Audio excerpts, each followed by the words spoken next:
Hello mga guys! Tara, gawa tayo ng bagoong isda. Ito ang gamit natin.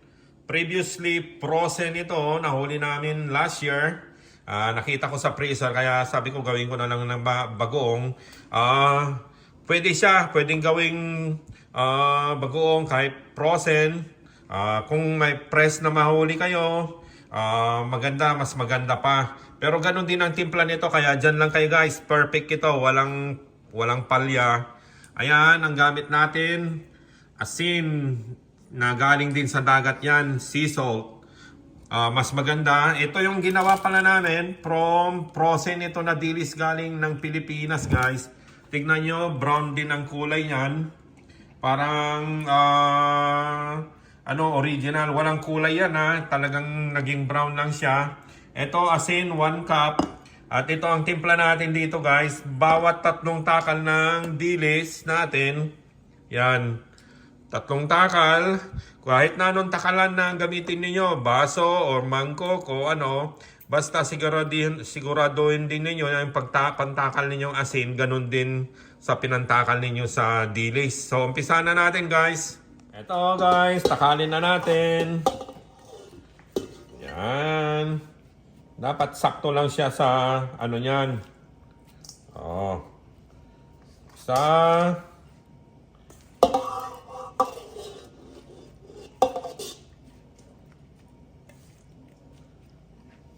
Ayan, 2.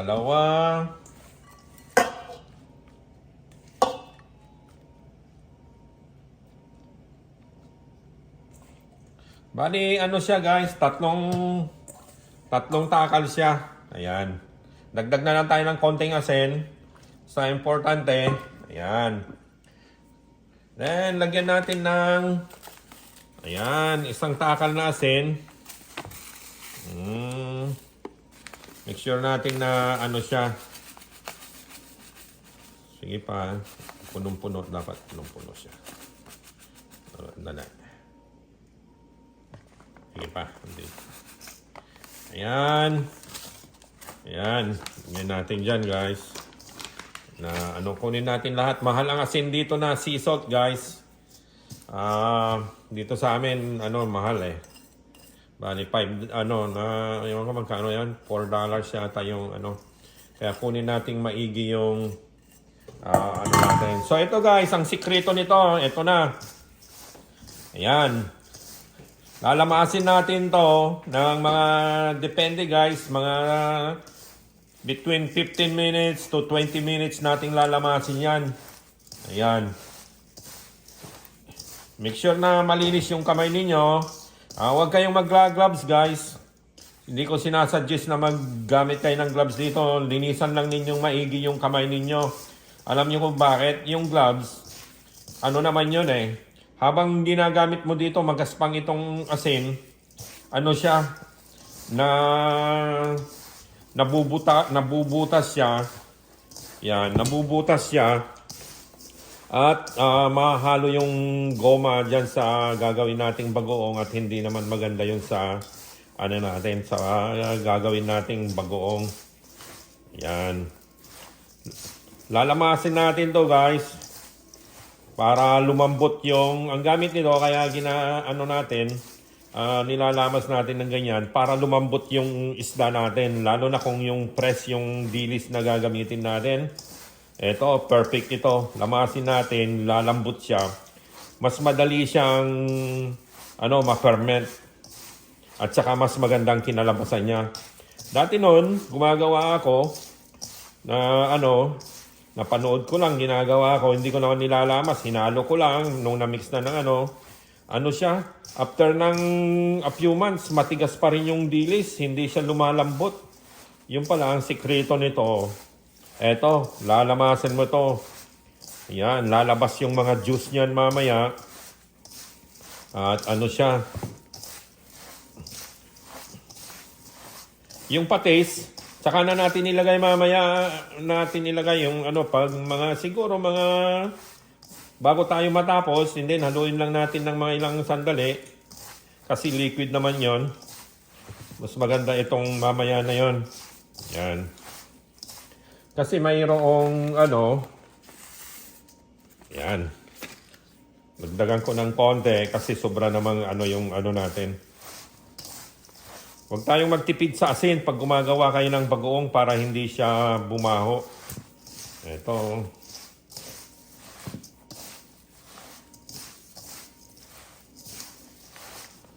Ito guys, medyo matagal to kaya ano, i-cut ko muna and then balikan ko mamaya. Ito na guys, 15 minutes ko na siyang ano, nilalamas-lamas. Tingnan nyo, nagsasabaw-sabaw na siya. Ayan. And nilagay ko na yung patis niya ngayon. I-mix na natin, para ma-mix lang natin ng sandali ba. Ayan.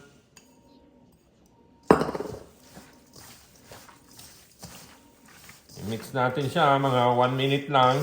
Ayan siya oh. Tingnan nyo. Yan ang sekreto ng ano, paggawa ng bagoong. Yung original na bagoong guys, inaapak-apakan nila eh. Na ano, nung bata ako, nagpupunta kami sa Lingayen sa Pangasinan. Ano, mayroon silang parang kulungan ng baboy, doon nakalagay yung mga dilis at saka asin, inaapak-apakan nila yon, nakabotas sila. Noon yun. Ewan ko lang ngayon na kung paano na yung paggawa nila. So ito naman tayo ngayon. Kamay ang ginagamit natin dahil ano,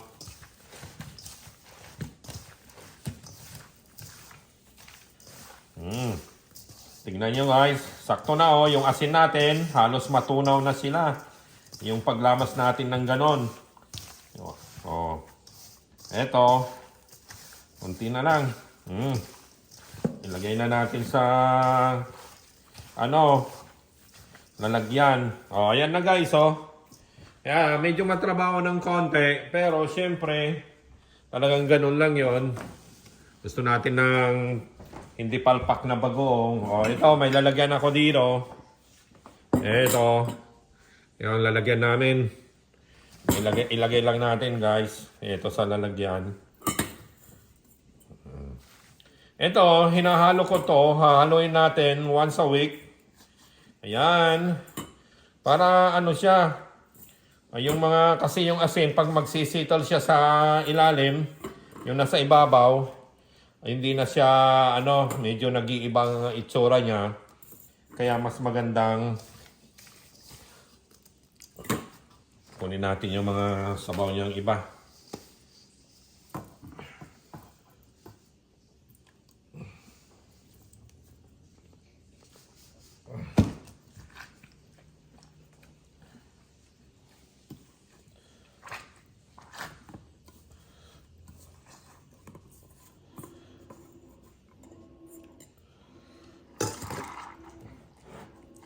Pigain natin guys para walang hangin doon sa loob niya.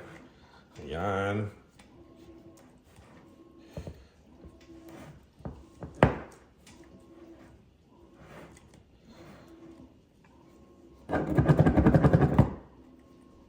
Tignan natin pa ng konti. Dapat ano yan. Pag hinahalo ko to guys, pag ano, inilalabas ko, inilalagay ko din dito sa lalagyan. Para ma-mix ko ng maigi. Kasi pag nandito, mahirapan naman tayong maghalo. Sandali lang naman. Kung ayaw yung bumili ng bagoong, eh, ganito ang gawin ninyo. Diba? Medyo matrabaho, pero talagang ganon guys. Yan pa natin. Sandali lang naman ito pag ilalagay natin sa lalagyan.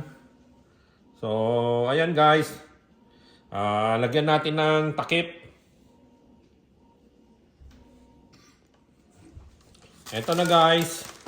Ano na siya?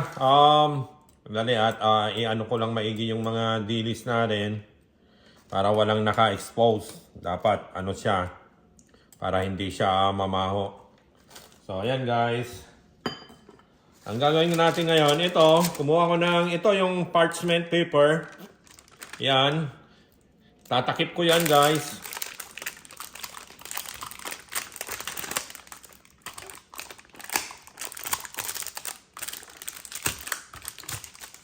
So ito yung importante dito guys, tingnan nyo. At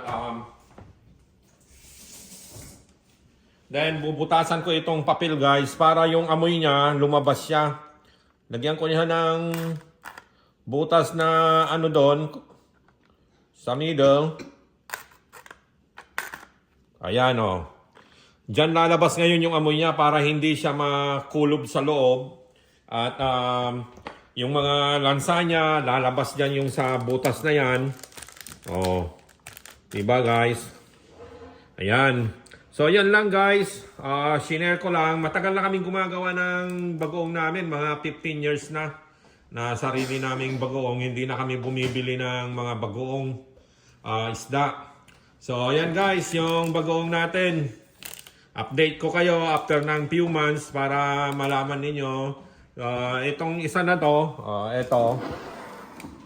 Nung nang nagawa na to, nilagyan ko na rin inilagay ko niya yung takip niya pala. So, ayan siya. Ayan. Nung gumawa ko nito, dalawa itong ginawa ko to, dalawang lalagyan. At binigyan natin yung mga kaibigan natin dito, mga kapamilya. Ayan, nag-share din tayo ng yung isa, shinare natin. At ito, konti-konti, ginagamit natin ito sa usawan. At iba ito, walang chemicals. Bango. Wala itong guys, walang food color. Kung ano-ano mga chemicals para hindi siya masira. Ayan lang, salamat! Like and subscribe na rin mga guys.